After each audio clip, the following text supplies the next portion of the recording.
lessons from the previous module where we started discussing GTA cases or GTA problems.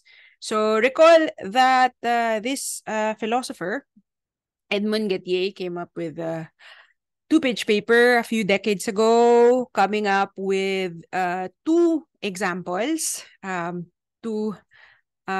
examples that are supposed to show that the JTB definition of knowledge is problematic, or at least it doesn't cover an important set of cases. And then, so this man's name, Gettier, has been used to refer to those cases. So they're called Gettier cases or Gettier cases. Okay.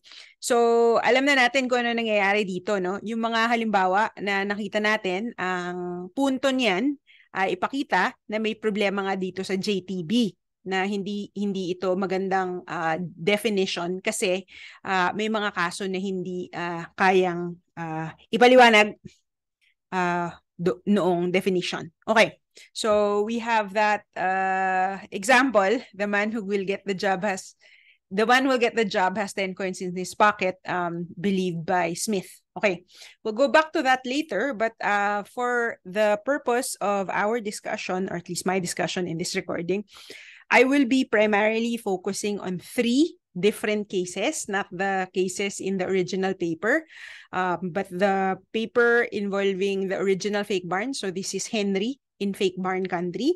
And then the second one is an example from Zagzebski featuring Dr. Jones and her patient Smith. At yung pangatlong case na pag-uusapan ko, yung Detective Brenda case.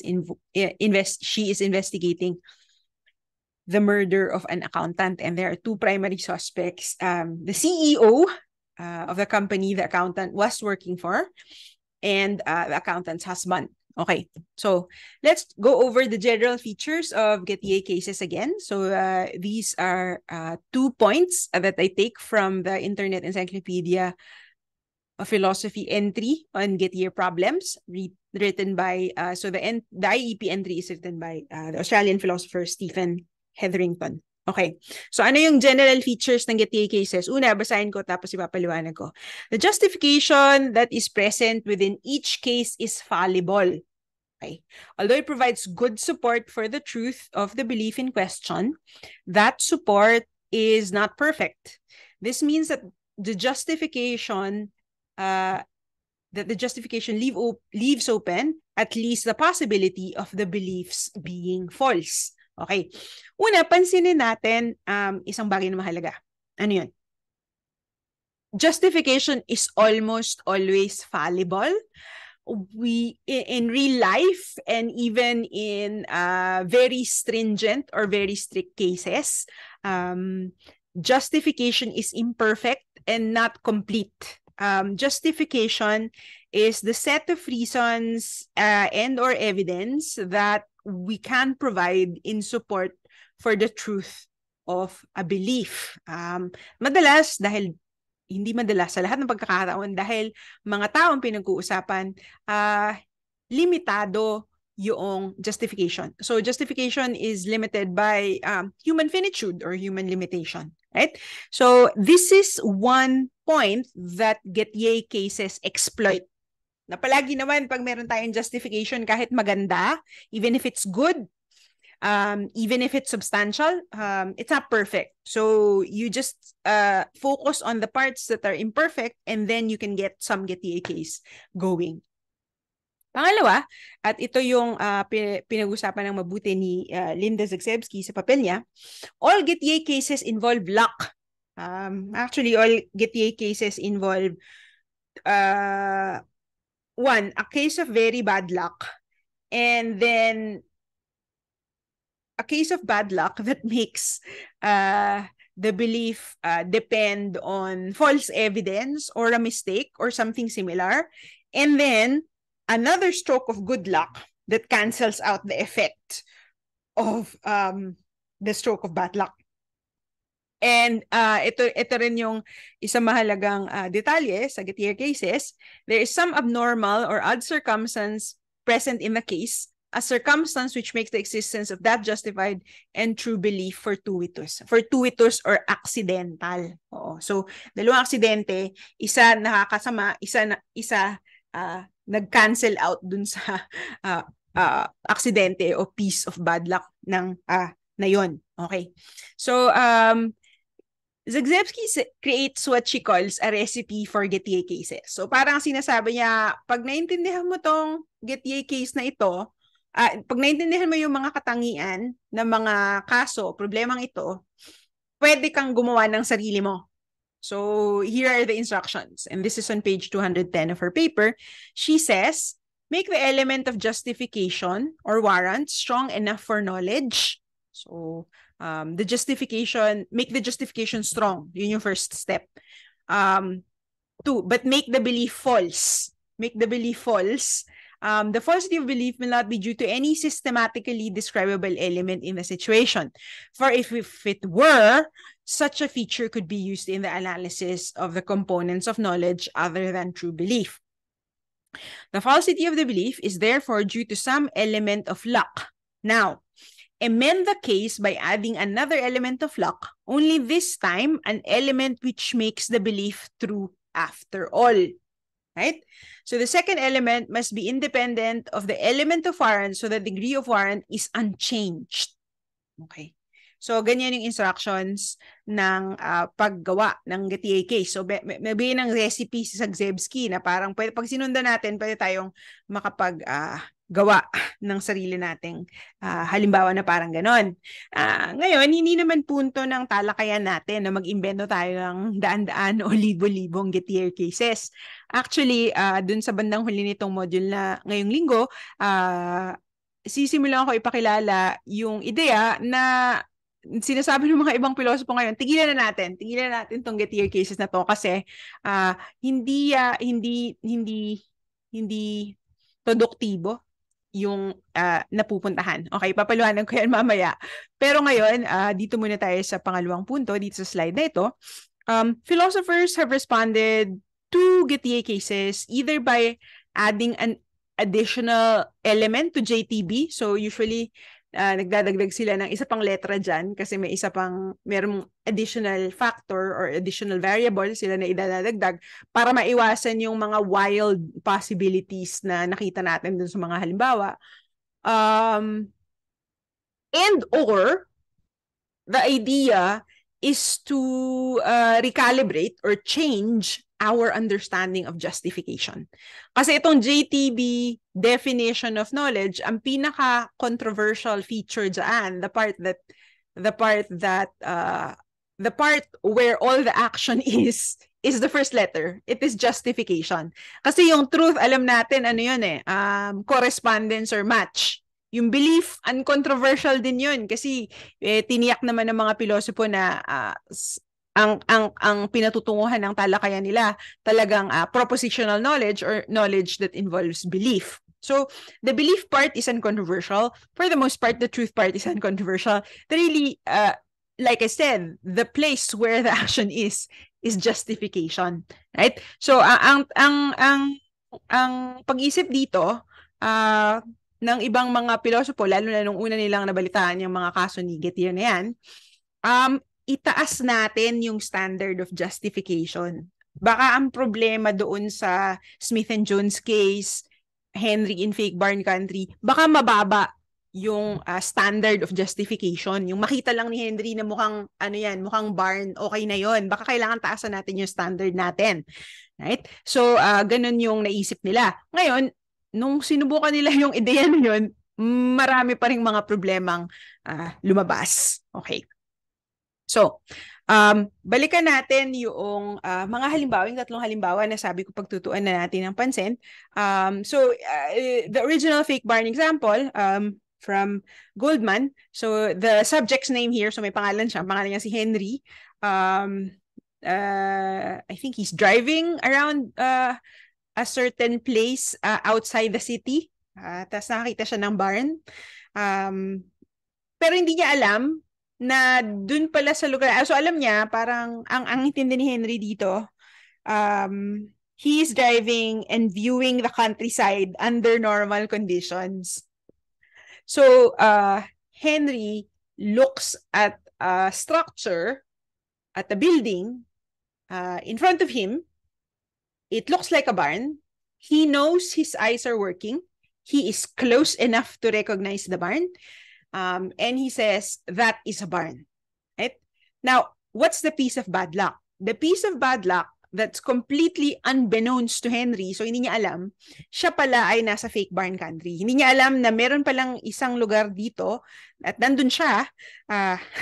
Hindi niya alam na meron palang lugar dito sa mundong ito kung saan ang mga tao doon nagtayo ng mga fake barn. So, fake barn or barn facades, parang yung harapan lang yung mukhang barn, pero hindi yung totoong barn kasi sa likod, wala, bakante. So, hindi yung totoong barn, hindi ka pwede maglagay ng kahit na ano doon.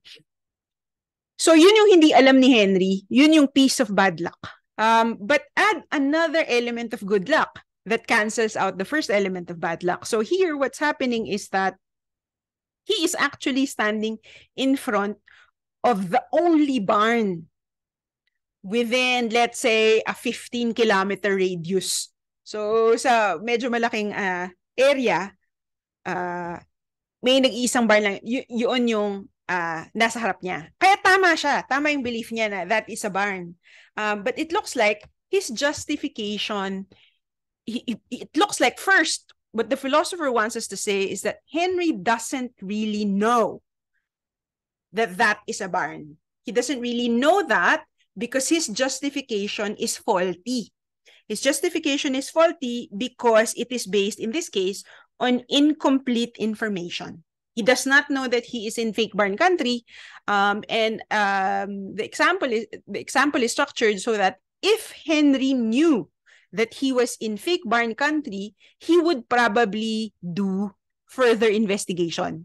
Kasi, di ba, kung alam niya na may mga barn facade pala doon na bakante yung likod, ang gagawin niya, bago niya sabihin that is a barn, iikutan niya, titingnan niya yung likod. Kaso hindi nga niya alam na kailangan niyang gawin yun. So, hindi niya ginawa. So, ibig sabihin yung justification niya, kulang, may diferensya, ganon. So, that's what makes this a Gettier case, di ba? So, itong Dr. Jones and her patient Smith is a bit similar. What's happening here is that the Dr. Jones, is diagnosing her patient Smith. So Smith, may sakit si Smith. Nagpagamot sa doktor. Hindi malinaw ko ng sakit ni Smith.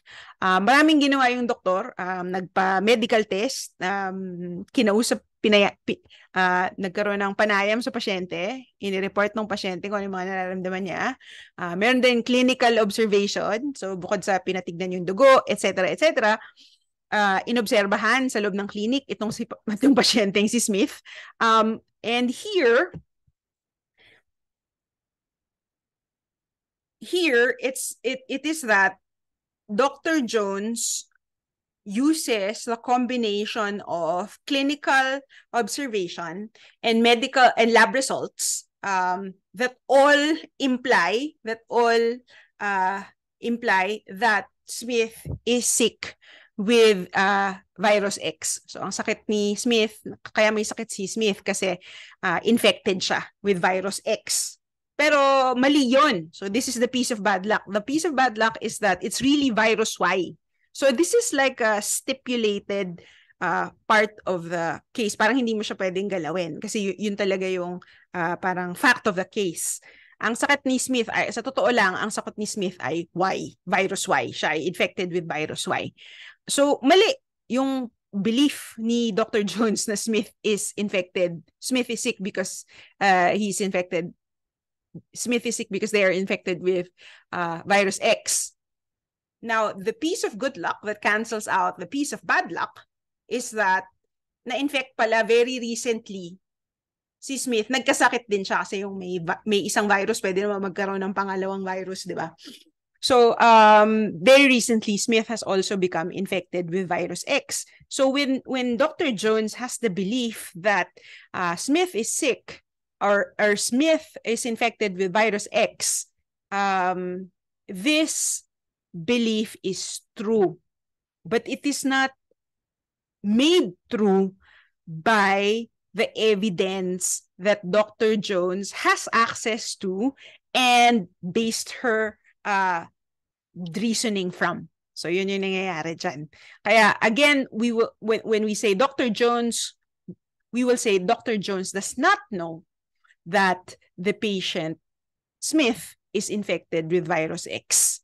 Kahit na pinaniniwalaan niya yun, kahit na totoo yun. So she does not know. Kasi nga, ayun, meron na namang damage, may diferensya yung kanyang justification. Di ko na ulitin masyado yung detalye. Pwede yung isipin sa sarili nyo itong si Detective Brenda. Although I have another set of questions, another set of points to make about this example. Ito namang detective na ito, inimbestigahan niya yung murder. So may napatay na tao, patay siya yung accountant, namatay siya. For ease of reference, dalawa lang yung suspect.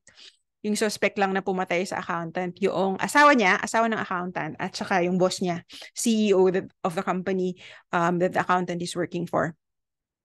And then ito namang si Detective Brenda, una, pinaniniwalaan niya, yung CEO ang pumatay, pero kinonsultan niya yung kanyang mga kasamahan, pero hindi niya alam, hindi niya alam na brainwash pala nung CEO yung mga kasamahan niya. Kaya ayaw ng mga kasamahan niyang paniwalaan niya na yung CEO yung pumatay.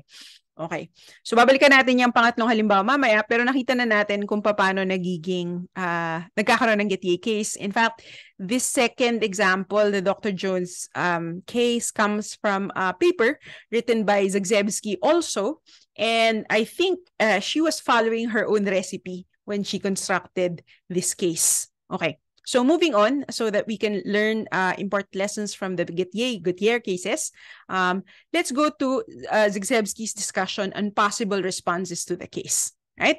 So maraming mga nagsulat na iniisa-isa kung ano yung mga tugon dito sa Gettier cases na to. Zagzebski does her own thing, and she does her own thing because she wants to lead the discussion in a certain direction. So one possible response is to add the divisibility condition to the JTB definition of knowledge. So you add the divisibility condition, so ibig sabihin titignan mo kung ano yung mga divisible or false evidence or false lemma na sangkot doon sa nangyayari, and you require, so that you can require that justification of true belief still holds in counterfactual situations. Ang ibig sabihin ng counterfactual situations na may mga kahawig na kaso, nakakaunting-kaunti lang ang pagkakaiba, dapat justified and true pa rin yung belief. Kasi kung hindi, may maling nangyayari. So sabi mo, divisible yung justified true belief na yan kung may counterfactual situations na iba pala yung resulta. Ibig sabihin, may ibang nangyayari. A lot of people are unimpressed with this particular move because it doesn't seem to add clarity, or it doesn't seem to get rid of the confusion or the problems created by the cases, right? So like I said, this second option here on this slide is something I've spoken about already. One option that became very attractive for a lot of philosophers once they saw Gettier cases is to raise the standard of justification. Kasi nga, standardly, truth and justification are not the same. Justification does not necessarily always imply truth. So justification is a bit lower or a bit less strict than truth. Kasi yung truth talagang either you hit the target or you don't. Either there's a match between the belief and what's going on in the world, or there's not. So it's very simple. But when people look at Gettier cases, they imagine what's required for good enough or acceptable justification, and they begin thinking it's really that we should raise our standard. Dapat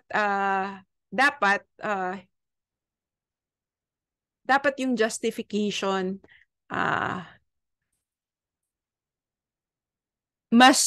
mas marami tayong masasabi at mas sigurado. Pero pag itinaas natin yun, lalo na pag sinabi natin na mas sigurado, that means we're not requiring justification anymore. We're requiring certainty. because justification and certainty are different. So it looks like the temptation is to make justification something that necessarily implies certitude. Now, this is a very high standard, and it seems to be too much. So some people are saying we cannot go that far because in that case we will have certain other problems. Yung isang problem dyan, if you require certitude, is you will have challenges related to skepticism. Okay, so the third option is the one that Zagzebski would like us to pay attention to more, and it is the option that she takes herself, right? So the third response, according to Zagzebski, is that no, true belief plus X account of knowledge is enough. Dito kasi sa true belief plus X, sa kadalasan, ang ibig sabihin ng X ay justification. Kaya nga siya naging JTB, di ba? TB, so yung X dito ay J. So, accept that no true belief plus X account of knowledge is sufficient. So, una, sinasabi ni Zagzebski na, sinasabi niya na hindi maganda na itaas natin masyado yung standard para sa justification, to make justification equivalent to certitude. She says that's a mistake because it's a tendency to try to get rid of luck. So sabi niya, iba yung gagawin natin. Pwede nating sabihin, knowledge is true belief plus X plus luck. And on Zagzebski's equation, X is not going to be equal to justification. So there are two important moves that she's making. One, and this is in the title of her paper, one, she says that get-year cases are inescapable because as far as the human condition is concerned, we cannot get rid of luck. So una, yung first move, and this is not the most important move, the less important move is to say luck is inescapable, therefore get-year cases are inescapable. However, she also wants to say that if we change the specification of X and we don't require justification that will rule out get-year cases, then we might get somewhere better. So ang tanong dyan, ano ang proposal niya para sa X na yan? Okay. So ito na yung solution niya. Okay. So the first point in this slide is a repetition of the formula that we saw previously. So we need a different specification for X, and like I said, it's not going to be justification in the way that justification is usually analyzed in belief-based epistemology. So what will we want in X? Right? For Zagzebski, X must be something that has a strong and reliable connection with acquisition of truth. Right? So failure to satisfy this requirement would render the knowledge ad hoc, right? Kahit naman sinasabi mo, kahit naman inaamin natin na hindi natin maalis yung swerte, hindi pwede na tama lang o totoo lang yung pinaniniwalaan dahil lamang sinwerte tayo. So, kailangan natin ng maaasahan at kailangan natin ng maaasahang proseso na nakakarating tayo sa tamang paniniwala. Kahit na sabihin pang factor yung swerte. Right? So, the third point, X need not be something that necessarily guarantees the acquisition of truth. This is the part where she rejects the idea that we have to have a more strict or higher standard for justification, right? So she's saying we don't need necessity, right? So we want a connection between justification and the connection between justification and truth must exist in each and every particular case of knowledge. So yung justification dito, sabihin ko na yung crucial move bago tayo pumunta sa susunod na slide. Ang crucial move ni Zagzebski ay ganito. She wants us to look at justification not primarily according to the properties of beliefs, but according to the properties of agents or knowers who acquire beliefs in a certain way. So properties of the agent or properties of the knower instead of properties of the belief. So yun yung crucial move. And I will explain that a bit more, and we will explore that idea a lot more in this module. So for Zagzebski, X is ability or intellectual virtue. So intellectual virtue, I am summarizing this as I am using the standard, sorry, not summarizing. I am using the standard acronym IV. Okay, IV stands for intellectual virtue. So after this slide, when you see IV, it means intellectual virtue, right? So like you said, when I was discussing in the previous slide, Zagzebski and other philosophers want us to shift our thinking from focusing on properties of belief, so moving away from that, and moving toward properties of persons who have certain beliefs. So ano yung mga kakayahan, ano yung mga katangian ng mga tao na halos palaging tama o totoo yung pinaniniwalaan nila. Okay. So intellectual virtue, so this is the definition, and I'm taking it from another Zagzebski text, right? So it says, intellectual virtues are properties of persons that aim at intellectual goods, most especially truth, right? Virtue require effort and skill. So ang ibig sabihin lang nito, may mga katangian, yung there are characteristics, yung mga katangian na ito ng tao na palagi o halos palagi tama at totoo ang pinaniniwalaan nila. Yung mga katangian nila na yun, hindi basta na lang sinwerte sila na meron silang katangian na ganon. So again, this has a little bit to do with the element of luck. When we say virtue, we mean a property of a person that is acquired, na pinili niya na maging katangian niya yung ganon. Halimbawa, pinili ng isang tao na maging maingat sa pag-iimbestiga. Sa simula, siguro inisip niya, teka muna, may problema yata. Pagka padalos-dalos na mag-isip na hindi tinitignan sa iba't ibang anggulo ang isang bagay. So, magiging maingat ako. Titignan ko yung mga detalye, titignan ko yung ibang mga perspektibo, etc. Mag-iimbestiga ako ng dahan-dahan at maingat. That is a property of a person that leads to the acquisition of intellectual goods, most especially truth. So that's a good example. So we can call that conscientiousness, intellectual conscientiousness, o pagiging maingat sa kung anong pinaniniwalaan at tinatanggap na totoo. Yung mga katangian na ganun ang tinutukoy natin dito sa IV o intellectual virtue. Yun ang ibig sabihin. So, yung huling tanong ko dito, hindi natin pag-uusapan pa dito sa recording at bago mag-midterm, pero babalikan natin yan sa susunod. So, balik tayo sa Gettier cases. Knowledge equals true belief plus X plus virtue, where X equals ability or, knowledge. So, balik tayo dito. Knowledge equals true belief plus X plus luck, where X is equal to intellectual virtue or ability. So, yun yung nakita natin dito. X equals ability or intellectual virtue. So, balikan natin yung mga kaso. Para malinaw kung ano yung masasabi nating ability or intellectual virtue.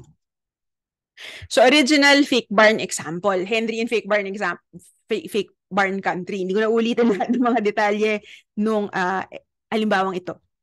Ang pag-usapan natin kung ano yung ability o intellectual virtue na sangkot dito sa halimbawang ito.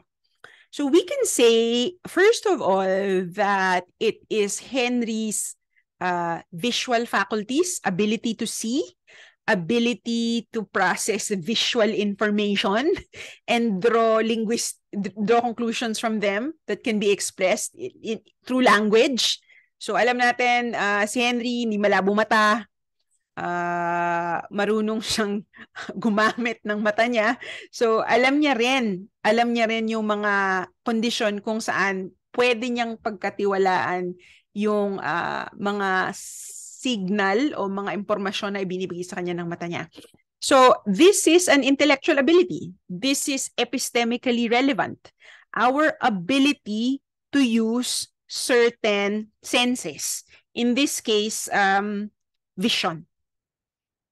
So we have the capacity. So this is an ability. So Henry has the ability to see and to judge the reliability of what he sees. So merong reflexivity or self-awareness. Alam ni Henry na kung madilim o may ipinatak sa mata niya na medyo may nangyayari sa visual field niya, hindi niya pa magkakatiwalaan yung nakikita niya. Pero alam niya, sa kasong ito, hindi ganon. Alam niya na maayos naman yung paggana ng mata niya. Ordinary lighting conditions naman, hindi madilim, hindi weird trickster lighting. Tapos, titignan niya lang ng harapan yung barn.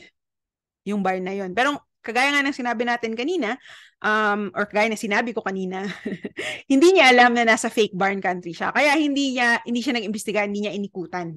Okay? Kasi kung inikutan niya yun, visual faculty pa rin yun eh. So his success is coming from, that is a barn. He exercised his ability, pero may nangyayari. So paano ipapaliwanag ng account ni Zagzebski yun? Mamaya, titignan natin na mas mabuti. I just want you to notice that here, the relevant ability or intellectual virtue is visual acuity. Yung tawag yan, yung talas ng mata. Visual acuity. Yun ang so matatawag na intellectual virtue yun. Talas ng mata. Hindi lang na dumilat, may nakita, pero may kakayahan yung may-ari ng mata na kilatisin kung ano nga yung mga signal na nakukuha niya doon sa kanyang mata. Okay. When we look at the Dr. Jones case, we see that the ability or intellectual virtue involved is more complex. The intellectual virtue here has more to do with scientific investigation. So Dr. Jones has to be thorough, she has to be careful, and she has to have the ability to draw inferences. So may reasoning dito. Palagi naman sa medisina, hindi nakukuha ng doktor lahat ng impormasyon na meron kasi may limitasyon yung ating pag-iimbestiga sa katawan ng buhay na tao. At saka may limitasyon din yung kakayahan nating humingi ng mga lab test kasi mahal din yun, etc. Saka hindi naman kailangan yung iba sa lahat ng pagkakataon. So it's not like Dr. Jones has access to complete information about the patient's body and the processes going on in it. So Dr. Jones draws inferences. So she employs her reasoning based on her medical knowledge and her experience in diagnostics sa karanasan niya bilang doktor na kumikilatis kung ano yung sakit ng mga pasyente niya. And here, what's going on is maayos yung paggamit niya ng kakayahan na yon. Wala siyang wala kang masasabi na si Dr. Jones ay nagpabaya, meron siyang mistake in reasoning, wala rin eh. Ang nangyayari dito kasi, kagaya nung, unlike yung fake barn case, na iikutan ni Henry yung barn at malalaman niya sa pagkakataong yun na totoo yung barn. Tapos makukuha niya rin yung impormasyon na nasa fake barn country pala siya. Dito sa kaso ni Dr. Jones, mas komplikado yung abilidad na sangkot. Kasi nga yung pangangatwiran at saka yung hindi nagkakamali sa yung pag-imbestiga at saka yung pag-interpret doon sa ebidensya. Here, what makes her correct is not the inferences that she drew or the evidence that she examined. Kasi ito, Smith has very recently become infected with virus X. So very recently that even if Smith was tested, the virus would not be visible yet. Kasi that's how infection works. Usually when an infection is very new, it's very difficult or even impossible to detect through medical tests. Kaya minsan naghihintay sila ng infection period bago mag-test. Alam natin yan dahil ngayon sa panahon ng COVID, ano? Dito naman si Detective Brenda. Si Detective Brenda, interesante itong kasong ito na tatalakayin pa natin ng mas mahaba. Kasi itong si Detective Brenda ay naipahamak ng isang intellectual virtue. The intellectual virtue that's relevant in the Detective Brenda case is open-mindedness. So in the description of the case, we read that Detective Brenda cares about the truth, that she wants to be careful, and that she's humble in that she cares about the truth. She's very careful, but she also admits that she could be wrong, which is why she bothers to ask her colleagues' opinion and honestly and seriously entertains their views, right? But unbeknownst to her, and that's a piece of bad luck, she consults her brainwashed colleagues at sa kadahilanang hindi masyadong ipinaliwanag doon sa halimbawa. Tama ang mga brainwashed colleagues. Tama o totoo yung gusto ng brainwashed colleagues na pinaniwalaan ni Brenda. Right? So let's look at how this example fares and how Zagzebski's proposal is supposed to work. Right? So first of all, this solution is sometimes called KSA. So alam na natin dito sa panig ng o bahagi ng filosofiya na ito, maraming acronym. So ito yung KSA solution to Gettier cases.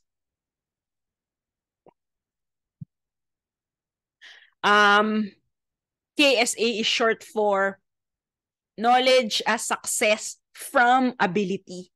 Nilagyan ko ng highlight itong salitang from kasi yun yung mahalagang logical connection, or yun yung mahalagang, not logical, this is the important conceptual connection. So there can be success, there can be ability, but if the success is not from the ability, if the success is from something else, that's where we get Gettier cases. So we only get knowledge when the success is coming from the ability. Okay, so yun yung ideya. So the KSA solution is associated with another philosopher. His name is John Greco. John Greco is also a virtue epistemologist with slightly different views compared to Linda Zagzebski, if truth be told. But for the purposes of our discussion, some of the things that Greco says can be put together with Zagzebski's points in the article that you read for the week. Right? So, according to Greco, S, ito na naman si subject, okay? S gets things right with respect to P. So, P is the proposition because S has reasoned in an appropriate way or perceived things accurately or remember things well, etc. Right? So, perceive things accurately. So, ito yung ability, epistemic or intellectual ability in the fake barn case. So, perception iyon. Visual perception, more specifically. Reasoned in an appropriate way. Ito ay ang kaso ni Dr. Jones. Right? So nakikita natin yung iba't ibang kakayanan, iba't ibang ability na nakakapagdulot nitong success na tinatawag. Okay. In Greco's account, S gets a true belief about P because of a creditable exercise of intellectual ability. So, meron isang tao na meron siyang intellectual virtue or ability. Madalas, hindi 100%. Madalas, pero sabihin na natin high hit rate. Dahil sa kanyang kakayanan, dumarating siya sa tama o totoo. So, titignan natin yung bawat exercise, bawat pagkakataon na ginagamit niya yung kakayahan na yon. Pwede nating ihiwalay kahit na sa tao na meron siya ng IV o intellectual virtue. Pwede pa rin nating ihiwalay yung pagkakataon na nakarating siya sa tama at totoo dahil sa kakayanan na yon, hiwala yon sa nakarating siya dun sa tama at totoo dahil sa ibang bagay. Dahil sa aksidente, dahil sa swerte, o dahil dun sa mga kombinasyon ng swerte na nakikita natin sa Gettier cases. So, ito yung distinction na pwede nating pagsamantalahan para maipaliwanag kung ano yung nangyayari sa Gettier cases. So, according to this solution to problems presented by Gettier cases, what's happening in the Dr. Jones case is that the success in believing that Smith is infected with virus X is not coming from a creditable exercise of intellectual ability. So, yun yung paliwanag kung bakit hindi knowledge yun. So, here are the features of the solution. So, again, this is the knowledge success from ability. Madalas na imahen dito sa ideya na ito yung archery, kasi hitting the target yung mahalaga. So first of all, knowledge is a success term. Knowledge is success in acquiring true beliefs and other epistemic goods. A knower or an agent succeeds when she hits upon a true proposition in the right way. Okay. So masasabi natin, ang hinahanap natin dito mahalaga. Ang hinahanap natin dito, hindi lang na matamaan natin yung target ng isang beses. Kasi kung matamaan natin yung target ng isang beses, ibig sabihin meron tayong isang paniniwala na tama at totoo yun. Hindi isa lang yung interest natin eh. Ang interest natin, paulit-ulit na halos palaging tama at totoo yung paniniwala na nakukuha natin. Bakit? Kasi kailangan natin yun para mabuhay sa mundo, di ba? Araw-araw tumitingin ka, ano ba nangyari? Umuulan ba? Kailangan ba ng espesyal na pag-iingat? Etc. etc. So, we need success, but not one-time success. We need we need strongly reliable abilities to get at success often, even if we cannot get success all the time. Right? If we look at the knower's ability to attain such successes, then we can explain, dapat hindi question mark. Then we can explain what goes wrong in Gettier cases. Okay, dapat hindi question mark yan. So kasi yan yung main claim. If we look at the knower's ability to attain such a success, then we can explain what goes wrong in Gettier cases. Kasi nga, balik tayo sa mga halimbawa. Okay, para luminaw yung puntong iyon. Yung original fake barn example. So Henry is looking at a barn. It looks like a barn. It is a barn. But Henry does not know that he is in fake barn country. So in this case, there is something about his own ability and the conditions in which that ability operates that he doesn't know. So there's a point about which he is ignorant, and ignorance about that point means that he is not using his visual perception in a way he could have. Ito na naman yung binanggit ko kanina, no, kung alam lang sana ni Henry na nasa fake barn country siya at maraming nagtayo ng mga barn facade doon, at titignan niya ito, sabi niya, barn yan, that's a barn. Iikutan niya sana, imbestigahan niya. So kasi alam niya yung limitasyon at saka yung mga kinakailangang punto ng kailangan points of observation para masabi niya that is a barn. Sa isip niya kasi, he is not in fake barn country. He is in the normal world.